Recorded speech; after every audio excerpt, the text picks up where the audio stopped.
And and we're on. This is Del K. Brereton, and this is the Real Spiel. It's the evening edition, after dark. Hey, I want to have a quick conversation with you about PTSD in the Black community, the African diaspora, and PTSD. What is our PTSD from? Ba-da-da-da. It's not a secret. Do Black people all over the world still suffer from PTSD from slavery? Is this slavery, and it's not just slavery, it's Reconstruction, it's the Black codes, it's all the things that took place even after slavery. Are Black people still suffering from PTSD? Is that still a thing? Let me lower my volume down right here. Let's see if I'm on. Okay, I'm on. You see, these conversations are important to have, and I'll tell you why as I sweat out my hair. There has been studies done by German. Thank you. Thanks for your love too. There's been studies done by German psychologists and psychiatrists regarding Holocaust survivors. And they have predetermined that the Holocaust survivors, people who are still dealing with the memories and the trauma of the Holocaust, are suffering also from PTSD. There's various aspects of their suffering. Because of that, Germany still pays reparations to Holocaust Jews. And their promise was that they would pay reparations until the last Holocaust survivor was dead. Now, we know that Israel wants them people to live forever because it's quite an amount that is being paid by Germany. Do you see where I'm going? Does anybody see where I'm going? That if Germany is paying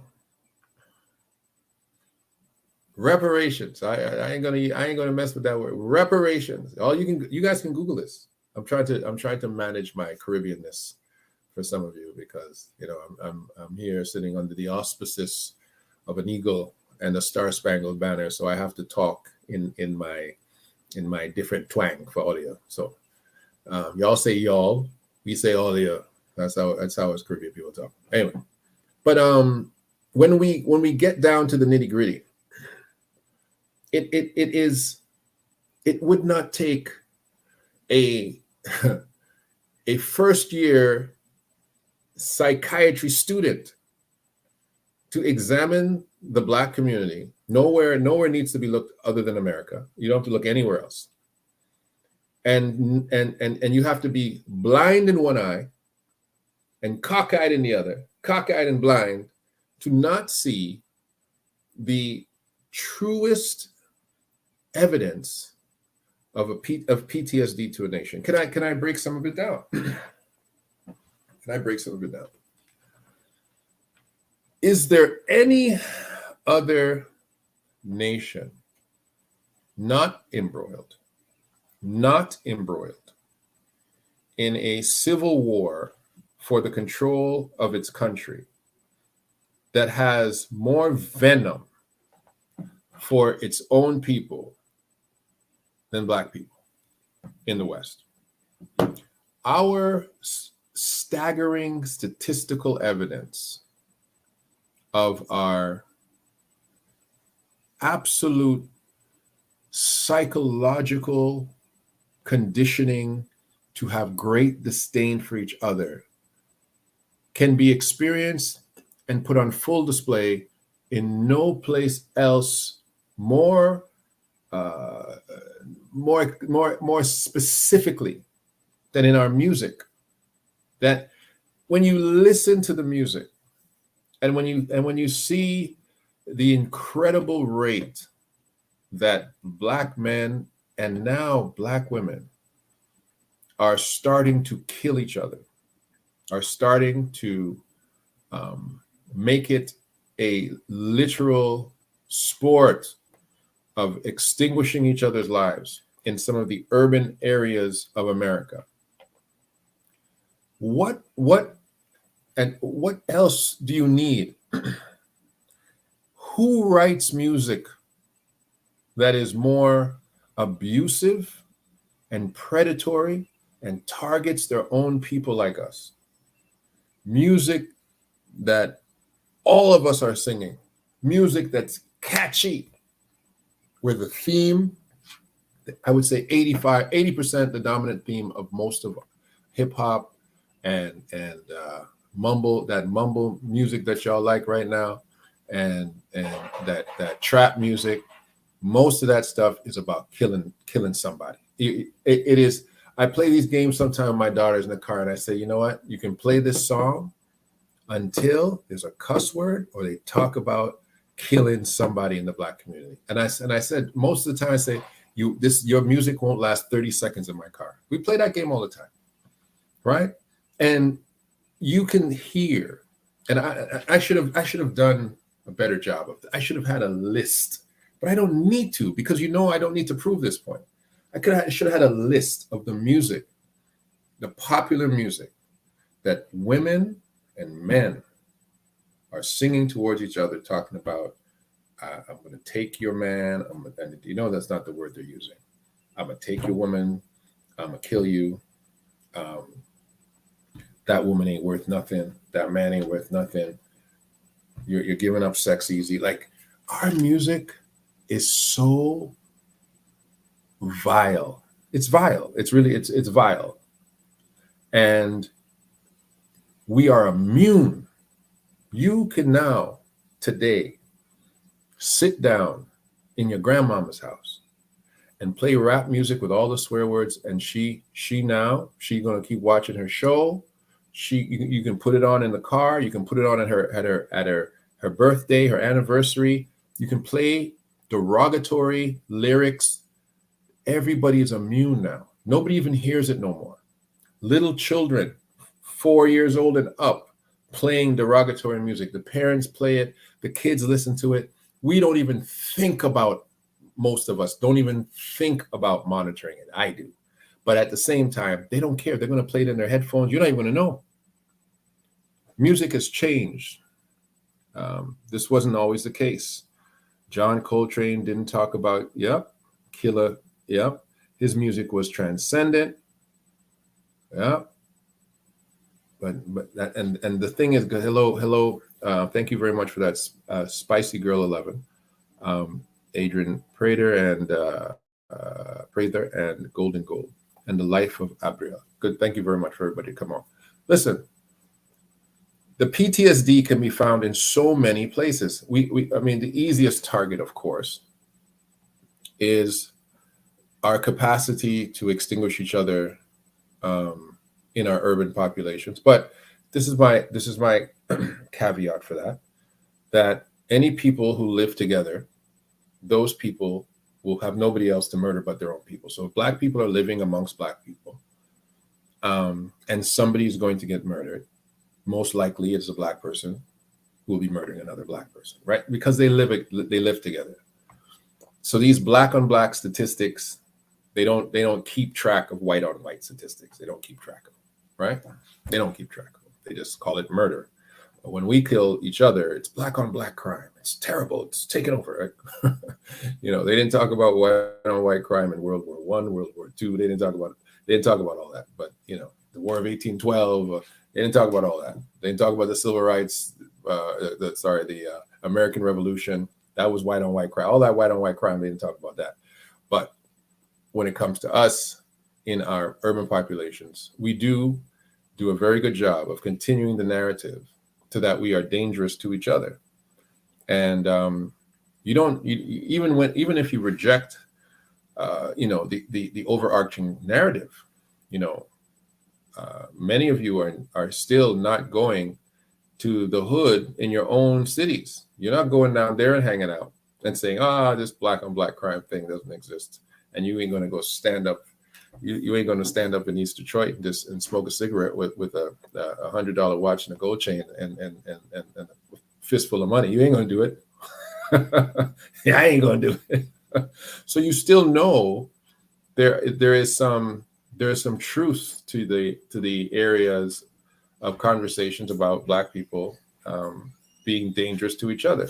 And in America, I'll say it in America, because again, when I went to various countries in Africa, I was not concerned for my safety like I am in some other places. Trinidad, for example, is a country that you might have to be concerned for your safety at certain times. Ghana is a country I was never concerned for my safety at any time. 2 a.m., 3 a.m., never, never, never, never. I was never concerned.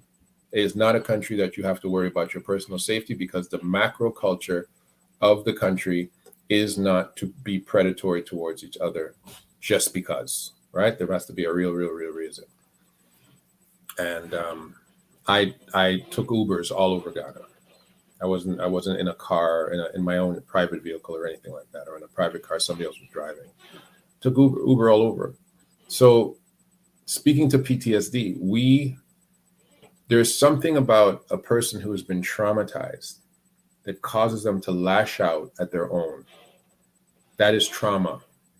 That is hatred for the people around you, because you feel as some way, shape, some way, where in time, they have failed you.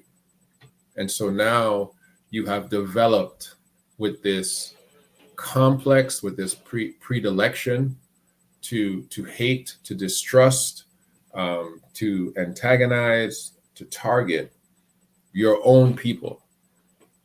Your own people. It could be right down to your own family, your own community, right? So I'm covering up my greetings to everybody. Wakers 13, who has control over releasing this type of music? It ain't Black. Kinky Curly Straight Talk, greetings to you. You know, and not that your point is wrong. I'm not saying your point is wrong. But when are we going to take accountability for it? So we're making deadly music that inspires murder, inspires rape, inspires drug culture, inspires sex trafficking, inspires sex industry. Look at social media right now, right? And I'm going to answer your question, but we have to take some accountability. You go on your Instagram and just do this one time. And if you can't find a video where a bunch of ladies who are not sex workers, who are twerking and dancing and slapping each other's bum and twerking like strippers, if you can't find that on your social media, God bless you. God bless you. Your social media, you're following Desmond Tutu and the Pope and all of them. You're following a whole lot of good people. Because why has stripper culture, why has sex industry culture become the way that girls collectively dance with each other, right? That twerking is not even called twerking anymore. It's just dancing. And so why can't we take accountability of the fact that we're creating culture, we're creating music that people are, yes, maybe not in our culture taking and selling it, but guess what? We're dancing to it. It's not like they're saying, well, you said, well, who's putting that music out there? We're creating it. And yes, some person on the spectrum of another race potentially is putting it out there for their financial benefit. And we are elated that we are getting famous and getting paid off of poisonous music. So we have to take some accountability for this. We can't just say that we're making terrible music and the white man or the Jew or whoever else, the Arab, is taking it and putting it on the airwaves and spreading it to. No, we're playing it in our car. We roll up on the block. We're playing that music. We're playing it in our headphones. We're singing the songs. Those guys are our idols. And then those same rappers are getting killed in the street because they're living in this culture, this made-up culture that they've made up for themselves. The cycle never ends. So, my brother, who's controlling it? Who's releasing it? That's a point. But we're making it. We are the characters in our own deadly play. And so these are signs that you have a corporate mental illness in our community. This stuff is not just in entertainment. This stuff is not just in the area of entertainment. Okay? We have a detrimental, currently epidemic, where the court systems have placed at odds Black women against Black men.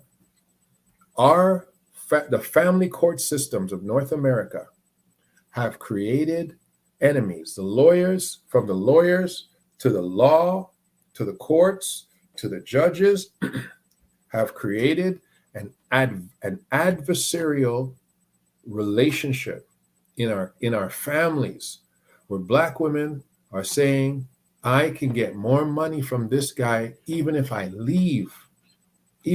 We have created, listen, imagine a father who has the capacity and the temerity and the attention span to continue with his children even after separating with the mother.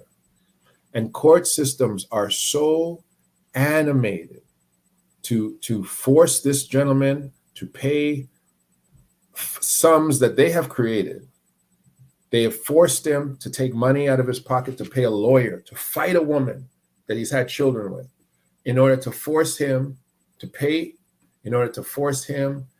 for her, in order to make sure that he goes beyond his physical capacity and then his financial capacity. And then this guy, he could have been a father, he could have been a provider, he could have been the chief breadwinner. If he does not do that, most of these courts in North America, if not every single one of them, will incarcerate. How do you incarcerate fathers? How do you incarcerate men who are actively trying? There might be a case made for the guys running away, but I'll tell you right now, I've been all over this North America. One of the things that I hear, Black men in the hood, men on Wall Street, men with big jobs, men with blue collar jobs. This is what I hear them say. I'm about my kids. I'm about my kids. I'm about my kids. I hear it over and over and over again. I don't know any. I don't know a rumor of any Black men who are not about their children. I don't know any.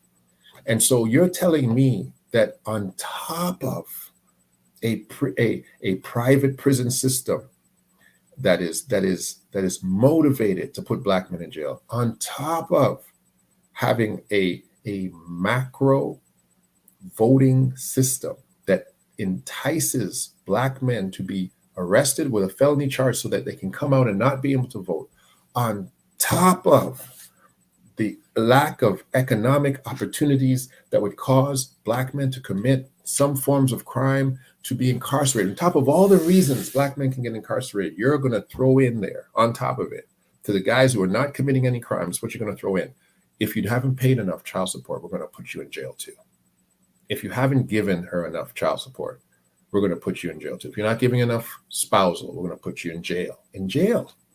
We're not going to say, you know what, we're going to garnish more money from your paycheck, which is because they do that too. We're not going to just say we're going to seize your vehicle. They do that too. We're going to seize your passport. They do that too. We're going to seize your driver's license. They do that too. We're going to affect your criminal record. Your credit report. We do that too. We're going to go into your bank account and take the money from you by force. They do that too. We are going to also incarcerate you. Active fathers. So, and we are sitting there and allowing it, because I don't know any court, any family court, that the mother or the recipient can't just say, you know what, no, not doing that. I'm not interested in the incarceration of if he's not paying on time, he's not paying enough, fine, that God will have to deal with him, whatever, but just incarcerating him is not helping. It's not helping these children to see. Imagine children growing up hearing their dad say, yeah, you know, your mother incarcerated me because I couldn't pay enough child support to her. That mom, what did mom do? She locked me up.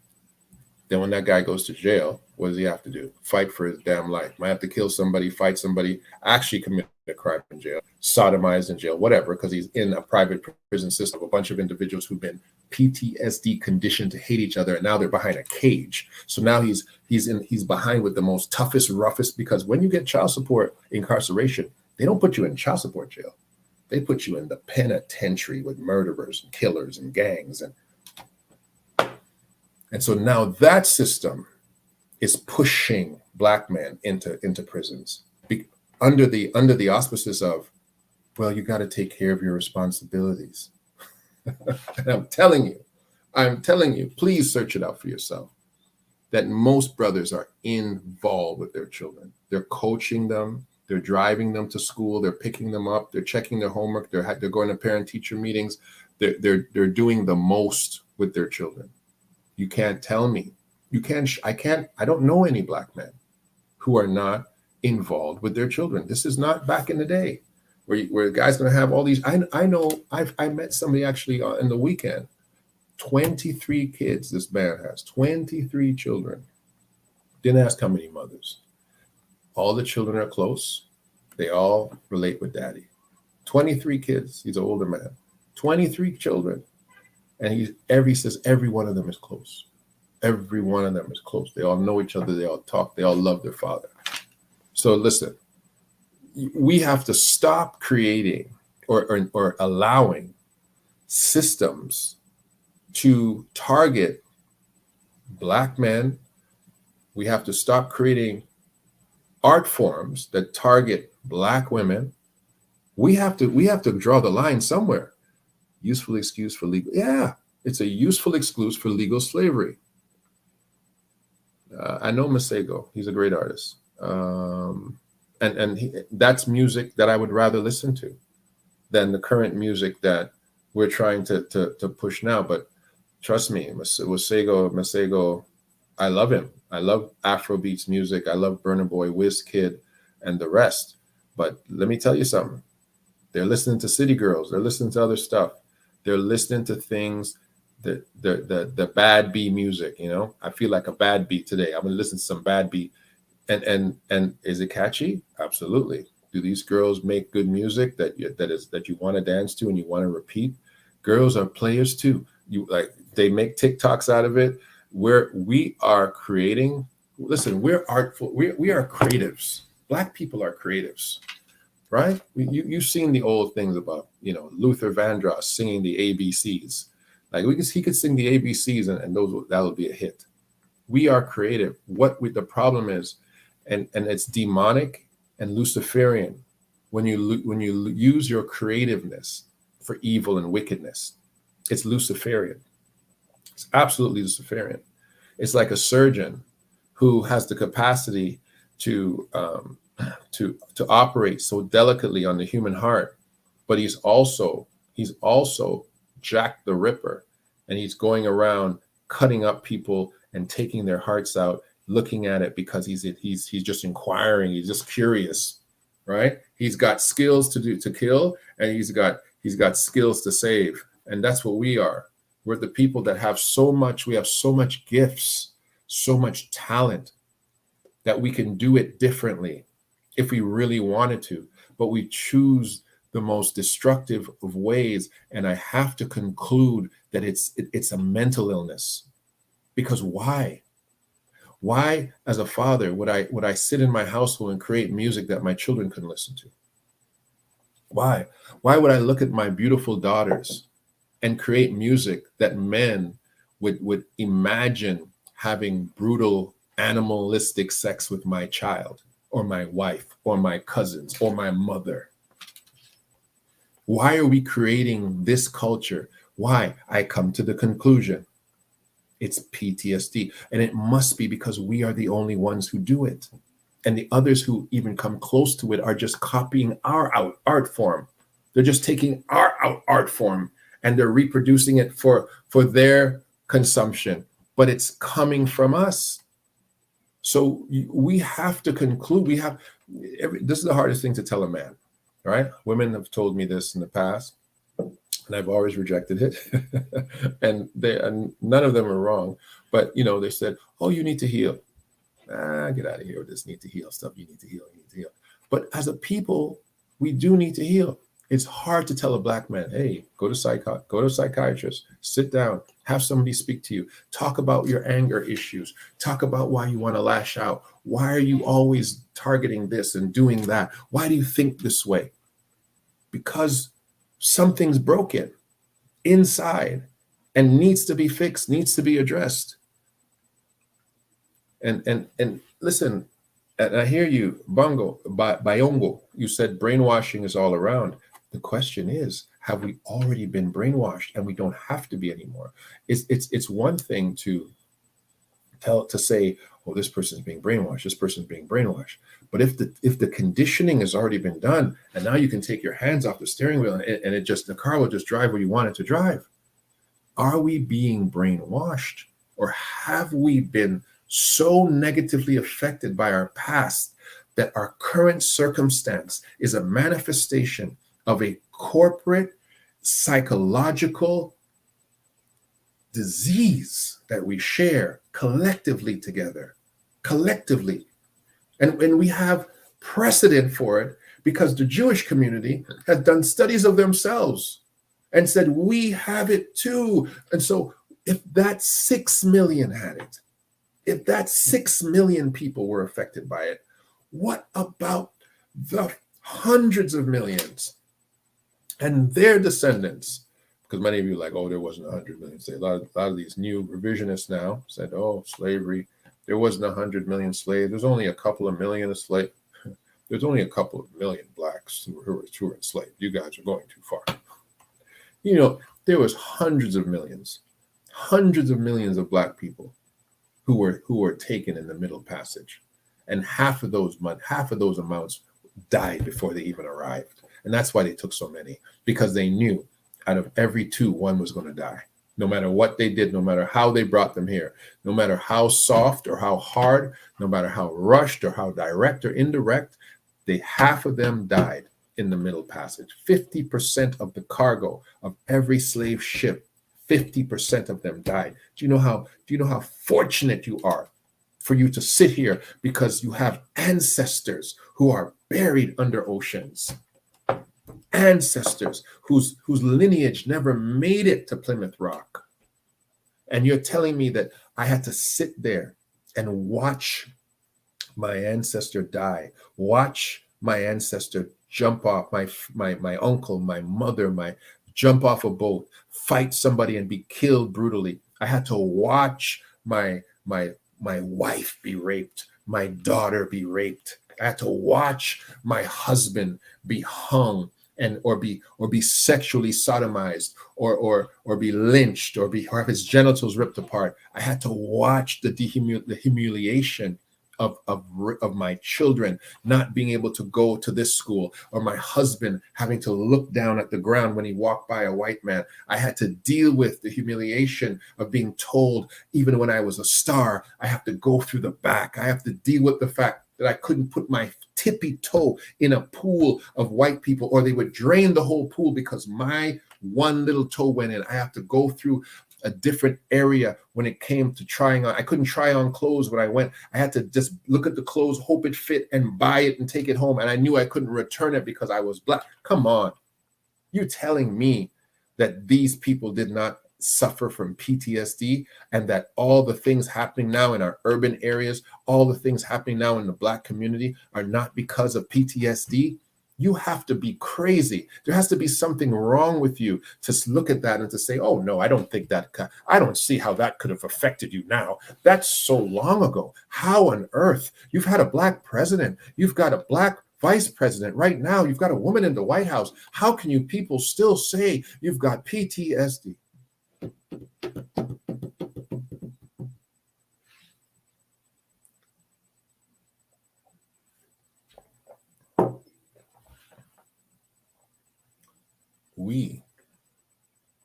We have to be our own physicians.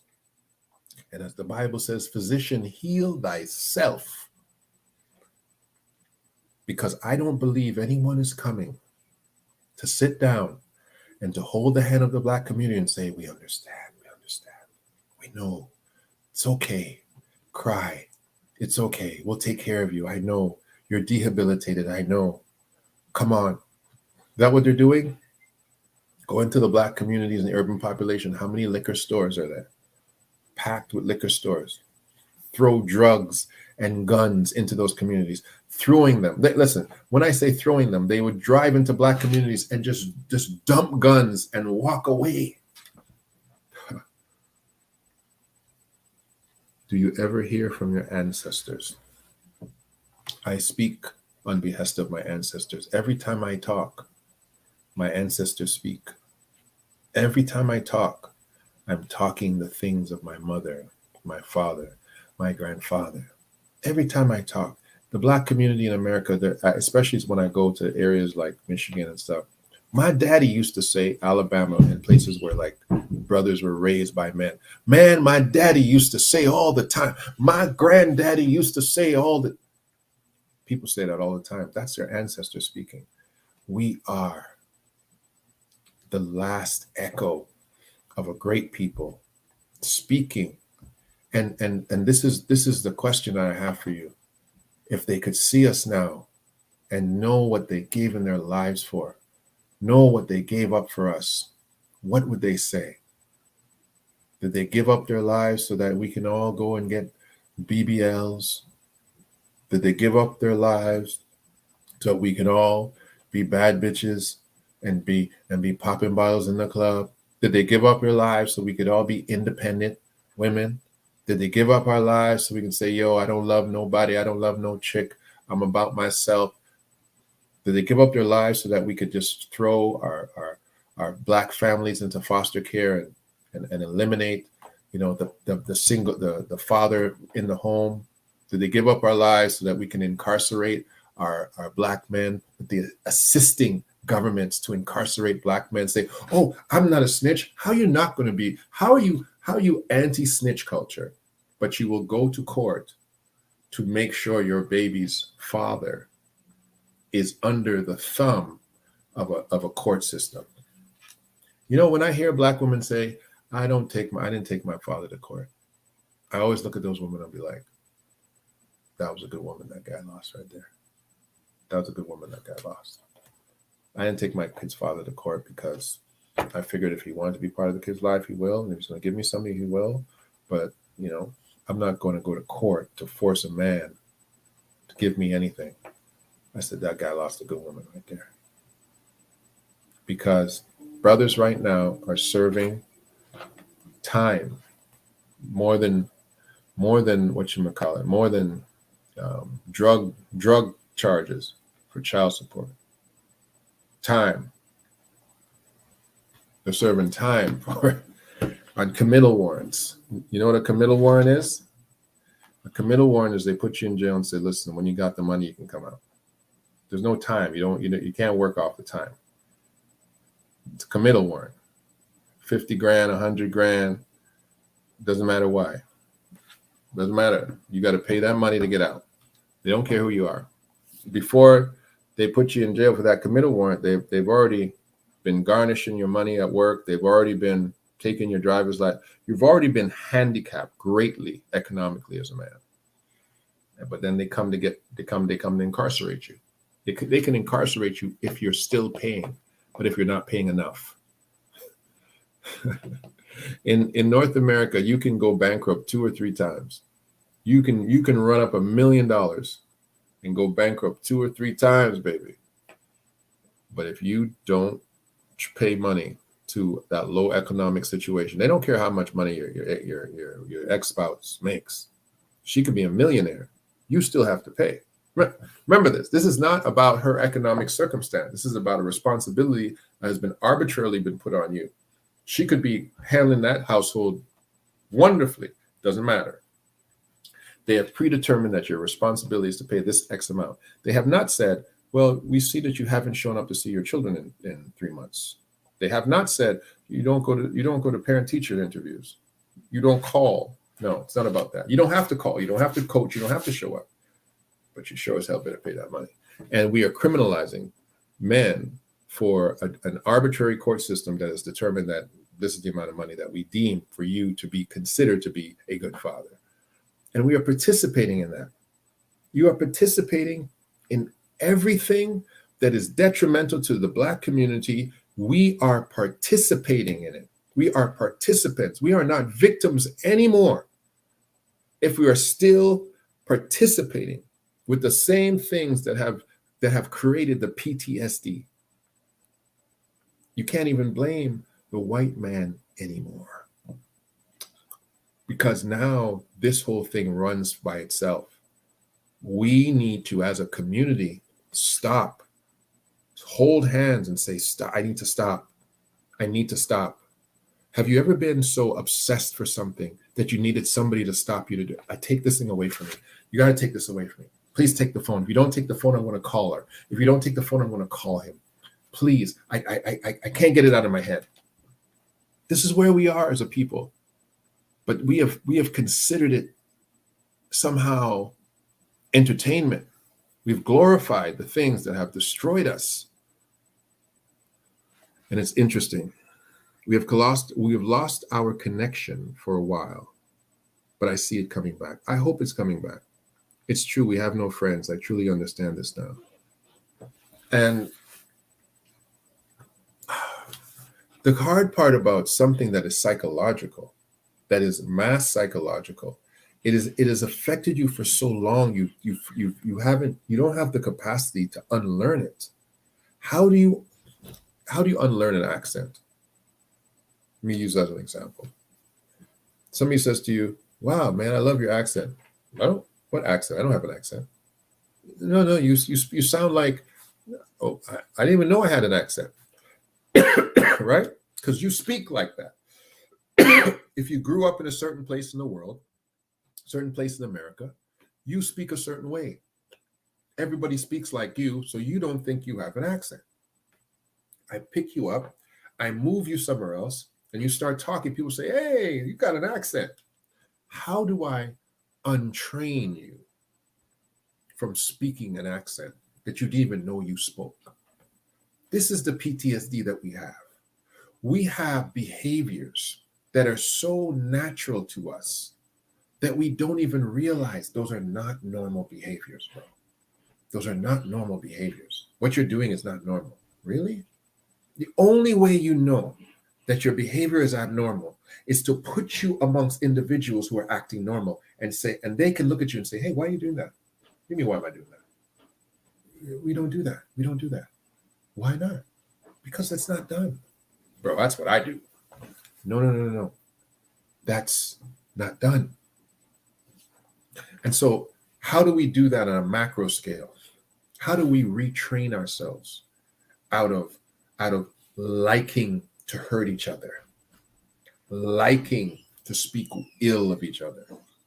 How do we untrain ourselves from being individuals who think the second we write that lyric and that lyric is talking about killing somebody and it rhymes, it's like, oh, that was a bar right there. How do we get rid of that? How do we get rid of a culture that you're standing on a couch with a chain on and you're throwing money and there's a naked woman dancing and you're saying, "That's fun. This is life. This is living, boy. This is living." Pouring liquor down your throat by the bottle, right? And thinking, "I'm living. This is it. I'm at the top." How do we retrain ourselves from that? And then because somebody's going to say, "Oh, are you judging me? Oh, man, you sound really judgmental, dog. You sound like you're really judging us." No, I'm not judging you, bro. How could you? Why would you look at a crackhead and say, "Hey, come on, you got stop and don't judge me. Don't judge me. Leave me alone. Don't judge me. Who are you to judge me?" This is us. We're not going to be fixed by others. We can't blame them anymore. They might have given you the crack, but now it's your decision to put the crack pipe down. It's your decision to change what you bring to the table as a person, as a Black person in America. It's your decision to change the direction and the course of your family. I talked to a brother today, he gave me a haircut, and he said to me, he said, bro, I used to be part of the problem, but I realized I got to stop being part of the problem. And now it's me, and I'm about my kids. My kids don't take the bus. I drive them to school. I pick them up. The barber, he's changed. He said, I'm with my woman. I'm just about my kids. He shifted, but some things have affected him too. And his kids got caught up in stuff that he might have avoided, right? So we're in a scenario where sometimes when we even change, it's too late for the next generation because we haven't taken them out of the environment that catches us. So even if we duck the bullet, when we look around, boom, it hit little Day, right? It hit your wife, it hit your mom. Yeah, you escaped that scenario of not being properly educated. You escaped the scenario of not being able to climb the corporate ladder, but it hit your cousin. You escaped not going to jail. Right? You escaped it. But at the end of the day, how do we make all of us escape? That's the hard part. How do all of us escape? Just an example of abnormal behavior, not acknowledging people by looking them in the eyes. We walk right past people with no regard for their humanity. And we do that too in certain cities. One of the things I really appreciate about Michigan is that people always say hello. People, I've never been in a place so much where Black people just, how are you? Good morning. Everybody. That's one of the things I appreciate about this particular area where I'm at right now. Like, just people are just, good morning. How are you? Good afternoon. How you doing? I was like, wow. It's Black people, like, not mean mugging each other. That Michigan's a place where it's like you just feel at home. So I've experienced that here. I've experienced where people have been very welcoming and very, just very appreciative of your presence. I've experienced that here, but I've definitely experienced the others where, you brother, but you look at a brother too long and you're risking your life. It's like, what you looking at though? And that's it. Where we fight at the very presence of each other. That's another PTSD environment in that place. And so every place that you find Black America, you're going to find different issues, different problems, right? You're going to have different types of diagnosis and different types of mental problems, right? Different. What's the word? I want to use the different psychoses. That's the word, psychoses. We are in a group psychosis called the Black community. How we express ourselves, how we vote, how we think, what we love, what we don't love. We are in a group psychosis, all of us together, collectively. And we must wake ourselves up. We are all together in the matrix, and we must snap out of it. We must be coaxed out. You got to wake up. And if you shake some of us too hard, we'll be like, hey, this is my life. Leave me alone, bro. I've been living my whole life for this. I want to do this my whole life, right? And you can't shake them out of it. Right? It's like telling a guy he's determined to shoot somebody, bro, put the gun down. No, he disrespected me. No, he cheated on me with another woman. I want him dead. I want him in jail. I want him in court. Right? I don't want him to see his kids. This is what we do to each other. Right? We're inspired to sing harm. Imagine. Escaped, but consequences, yes. Leviticus 19, thou shalt not hate thy brother in thy heart. Thou shalt in any wise rebuke thy neighbor and shalt not suffer sin upon him. Amen. God built that into his law because he knew the condition of our hearts when we got to this rock. When we got to this rock, he built that into his word. Boru, good to see you, brother. Mass formation psychosis. Whoa, Boru, I love this. That's why I love you when you come out here, Boru. That's why I love when you come out here, man. Mass formation psychosis. And then this is the problem too. After Black people have mass formation psychosis, Boru, I don't know if that's a real word, but I'll take it. We now expect others to look at us and treat us well. If you have an individual, and this has happened to you, you have a mentally ill person, a homeless person with mental illness, walk by you and your children. Don't you pull those children a little tighter? Aren't you a little bit standoffish about, hey, don't talk to my kid, bro. Oh, isn't she beauty? Isn't she pretty? Come here, little girl. Nah, bro, she ain't coming to you. Aren't you on a defensive because you're saying this person ain't well? They don't have any weapons in their hand. They're just walking down the street. You probably can overpower them. They're old, they're brittle, but you don't want them touching your child, right? You're moving out the way. So now when you have this mass psychosis of people, and you have people sitting on the other side of town saying, did you hear what happened over there on the east side? Oh, yes, some Blacks were killing each other over there. We're not going over there. And then they want to bring little Tyrone home. Oh, Mom, I brought Tyrone home. Oh, hi, Tyrone. Where do you live? I live on the east side. Oh, no. Johnny, tell that little boy to go home. That's what happens.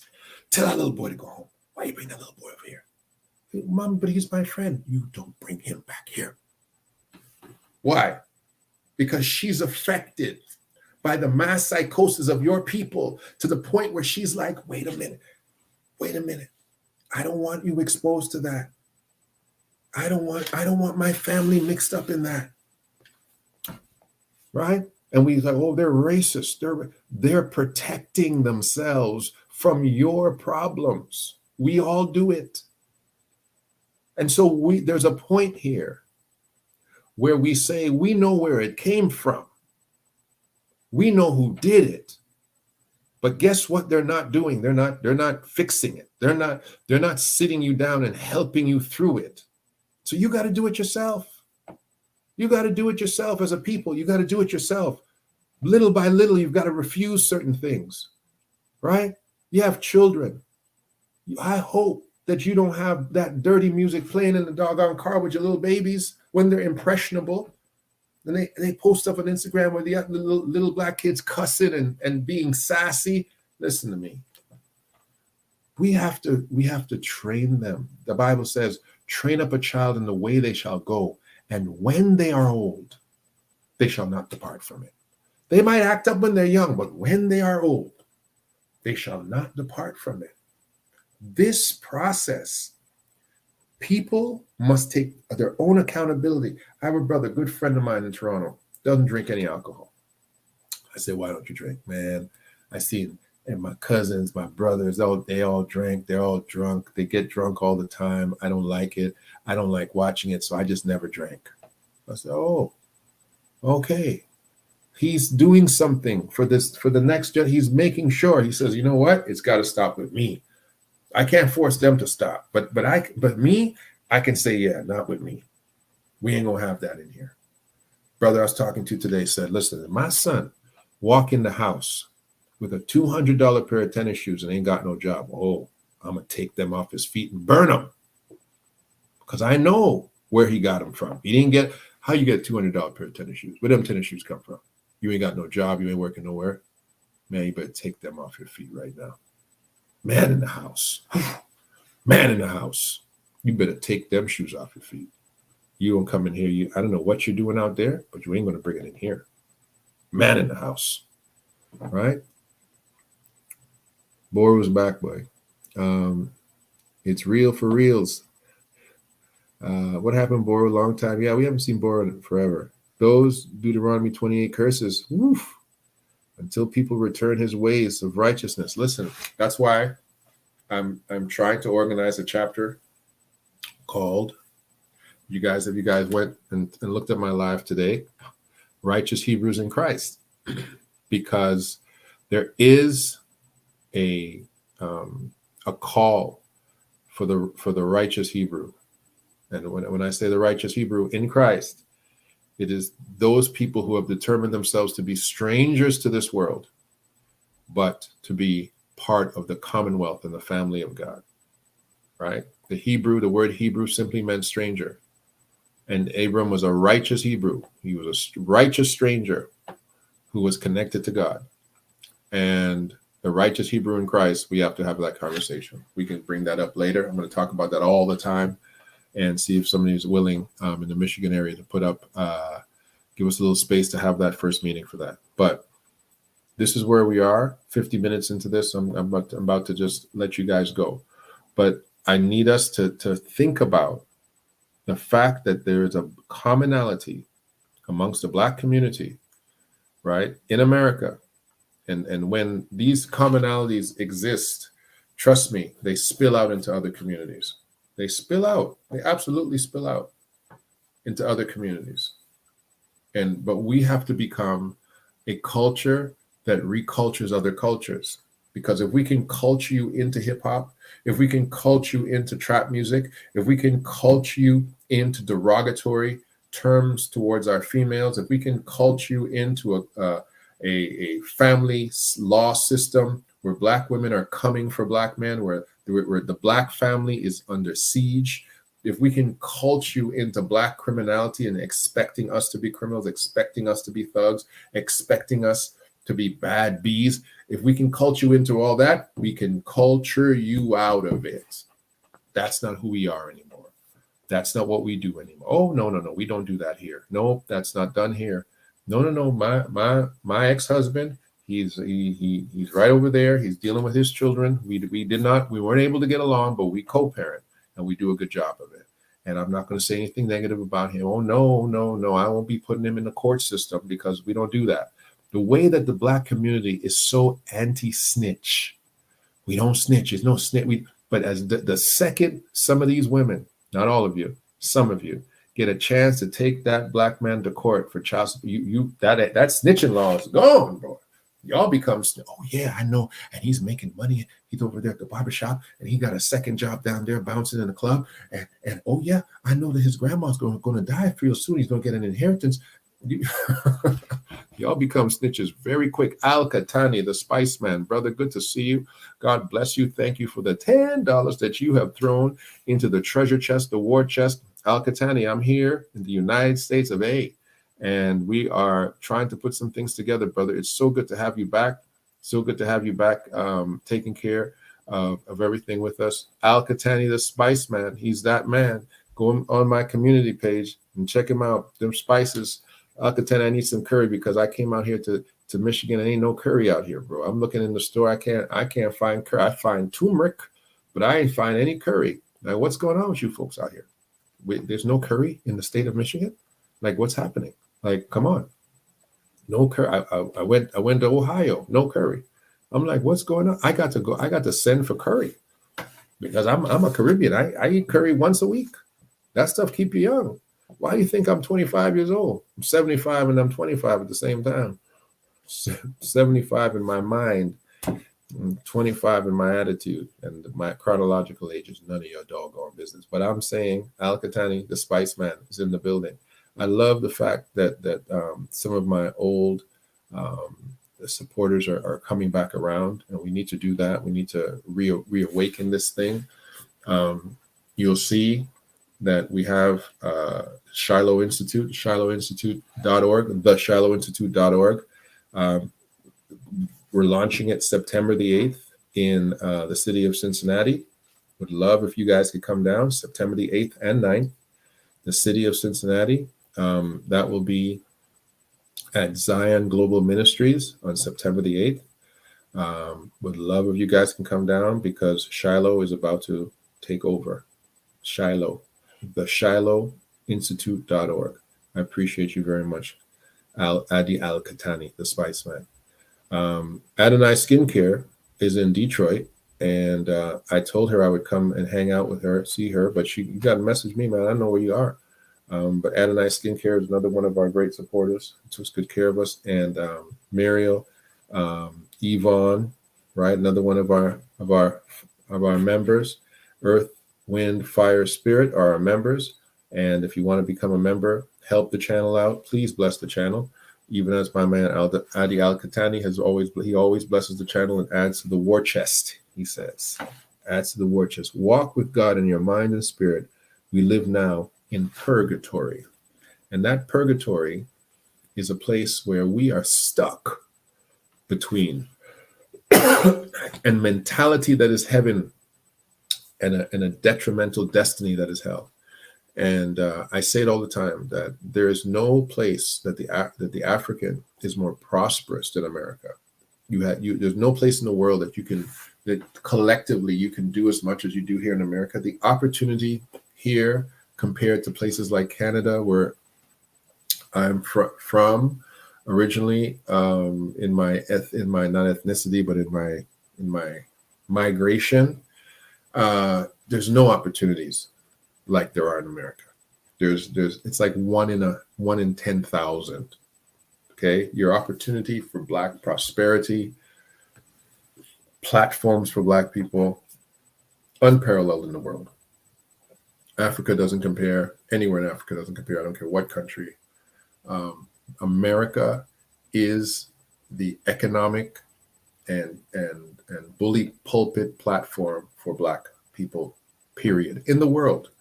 However, we have lived through hell, and we have stopped our ascent to heaven, to the promised land, and we have camped out in purgatory. Purgatory has been our doing. Hell was not. Heaven is our destination. Purgatory is our doing. Hell was not. Heaven is our destination. We have the capacity to move from this place. As God said to Moses, you have dwelt too long on this mount, right? Actually said it to Joshua. You've dwelt too long. It's time to cross over, and we need to cross over. It's one thing to be out of Egypt. It's another thing to be across the Jordan, and another thing to be walking around in the wilderness of sin, right? The wilderness of sin is what it was referred to as, interestingly enough. And it didn't mean sin, the behavior. Sin was called a place. It was a place called sin. The wilderness, they walked around in the wilderness. We are in our wilderness moment because, listen to me as I close. I have 3 minutes. You have not reached the place of self-actualization of the kingdom of Black people in America. You are building towards it, but you have not reached it yet.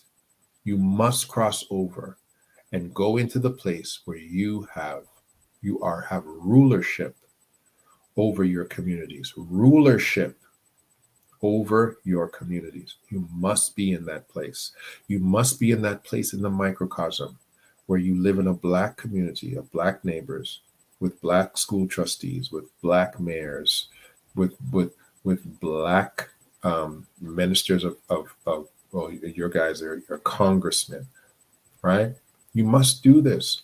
And there's nothing wrong with white people doing the same thing.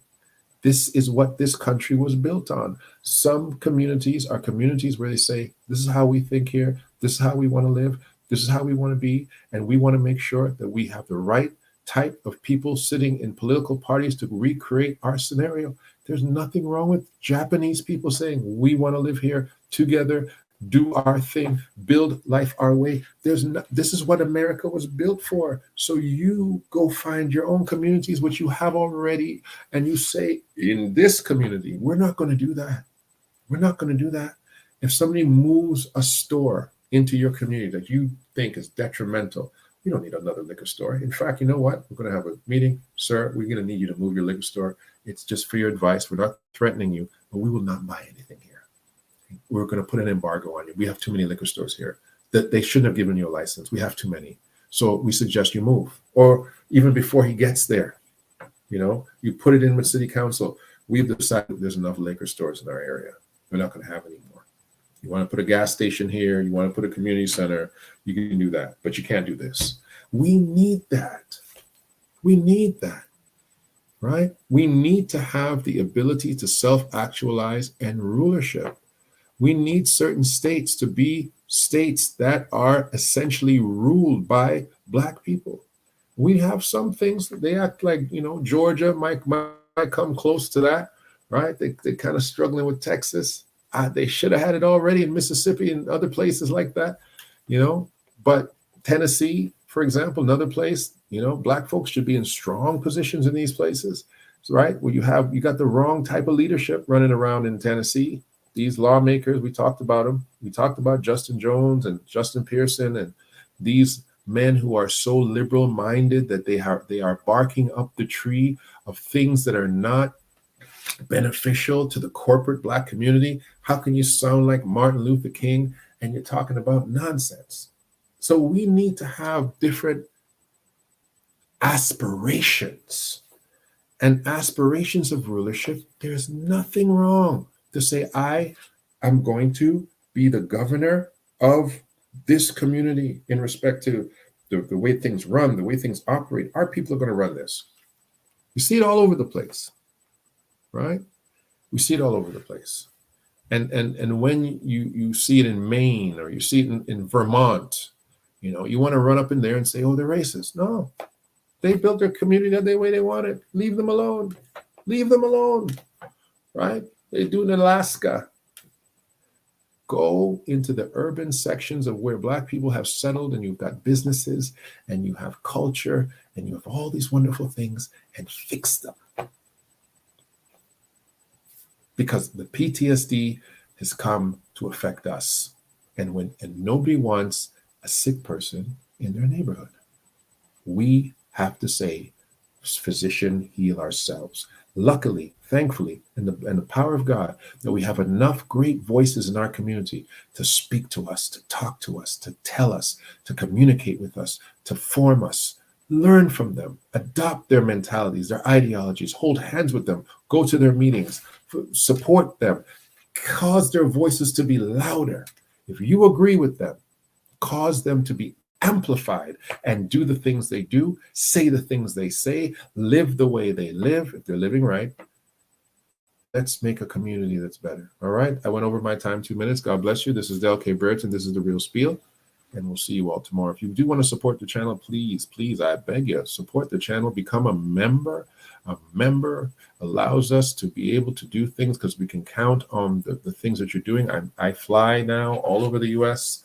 trying to do these things. The Shiloh Institute has afforded me a platform to be able to do it. So if you want to support the ministry, please support us. And we will see you soon. All right. Good night and bless everybody. Talk to you soon.